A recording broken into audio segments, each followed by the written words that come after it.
இன்னைக்கு என்ன பார்க்க போறோம்னு பார்த்தீங்கன்னா, நம்ம ஊரில் இருக்கிற துப்புரவாளர்கள் அவர்களுக்கு வந்து நம்ம வந்து கை க்ளவுஸ் கொடுக்குறதா நம்ம சொல்லியிருந்தோம். அதே மாதிரி க்ளவுஸும் வாங்கிட்டோம். சரி, இந்த க்ளவுஸ் மட்டும் கொடுத்தா நல்லா இருக்காது. எப்போவுமே நம்ம வந்து மாதம் மாதம் பொருள்கள்லாம் கொடுத்துட்ருக்கோம் பார்த்தீங்களா, அதையும் சேர்த்து இவங்களுக்கே கொடுத்துடலாம் அப்படின்னு சொல்லிட்டு ஒரு 10 பொருள் வந்து நான் ரெடி பண்ணி வச்சுருக்கேன்.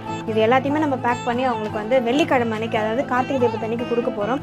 ரொம்பவே சந்தோஷமாக இருக்குது. நம்மளால் முடிஞ்சுதான் நம்ம பண்ணுறோம். ரொம்ப பெருசாக தான் பண்ணணும்னு இல்லைல்ல, நம்மக்கிட்ட இருக்கிறத இல்லாதவங்களுக்கு கொடுக்குறதே ஒரு உதவி தான் நான் நினைக்கிறேன். அதனால தான் வந்து குழந்தைங்களையும் வச்சு பண்ணுறோம். ஏன்னா இந்த ஒரு உதவி வந்து அவங்களுக்குமே வந்து தெரியணும், இதை நம்ம பண்ணணும் அப்படின்னு சொல்லிட்டு.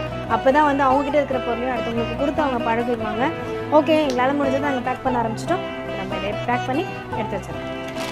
நல்லவர்கள் கூடும் போது நன்மைகளும் கூடி போகும். கண்ணிமைக்கும் நேரம் போதும் எல்லாம் மாறுமே. புன்னகையின் வாசமின்றி என்று வரை